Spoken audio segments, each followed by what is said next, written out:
Subay sa mando sa nasyonal na gobyerno, gisugdan sa lokal na pamamahanan sa Samal sa pagpanguna sa Business Regulation Division ang tinuig na Business One-Stop Shop kon boss atong Enero 2 na mulungtad hangtod Enero 19. Sama sa milabay na tuig gipahigayon ang boss sa tulo ka distrito, diin adunay sa Babak Multipurpose Gym, New City Hall Building ug sa Kaputian Beach Park. Alang sa paghatag mas duol na serbisyo sa pagpakuha o sa business permit o permit to operate. Sa kasamtangan adunay tulo ka lakang na kinahanglan agian ang mga aplikante sa pagkumpleto sa transaksyon. First time pamanggod na ko din So far, dali lang. Actually, niabot ko siguro mga alas 9 or alas 10. Then, nauman ako karon. So, dali lang ang process.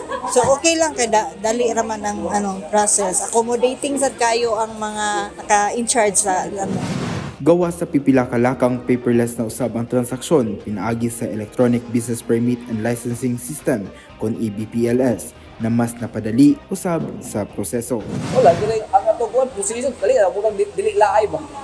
Para murag kapito, di pa sa una nga lako-lako hasol na kayo.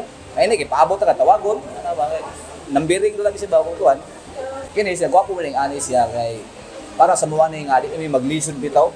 Dali na ka baka proseso sa imong kuan kini dokumento kung sa imong proseso pre aning business permit to o kini yung permit operator. Ikaw na kalingkod pagkaman paabot ta ka di paman uli na. Ora siya. Diferensya kay siya kaysa dili uli ing ani nga one stop shop. Sumala sa Business Regulation Division Head Ernesto Tundaan, gipinangkamutan o gilauman na sunod na tuig mas padaliun ang pagkuha o permit na mas convenient alang sa mga negosyante. As of now, nag-develop man ta og online application. Wala pa na-implement. So, same pa sa last year ang atong proseso. 3 steps paghihapon ta karon. Hopefully, by the middle of the year, ma-implement na nato ang online application. Giawhag usab ang tanang na nag-iya og negosyo, tricycle ug bao-bao sa pagkuha og permit para makalikay sa mga silot na ginapatuman sa lokal na panggamhanan. Kung nakatukod na o naka-start nag-operate, unsa ilahang mga consequences kung masakpan sila na wala sila yung business permit to operate. Tagaan na to sila og notice of violation. Mukha na to siya og first offense. Hindi pagid sila makuha, second offense na dayon, 2,000 na siya. Dayon, hangtod sa third. Pag third na siya, ato na siyang ipahunong. Issue ta og cease and desist order, dayon, atong closure na dayon paghuman. Ug di gyud sila mo sunod sa atong proseso.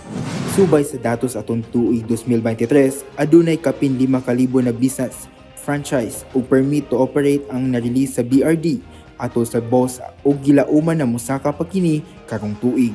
Alang sa mga gusto mokuha og permit,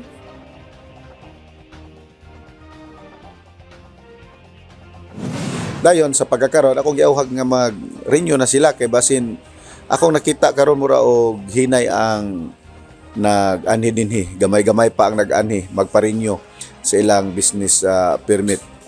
So giawhag nako nga di magpaabot og last day kay magpunsisok na punta, maglisod na punta o accommodate kung daghan na pud kayo magdungan-dungan mo anhi sa atong business one stop shop.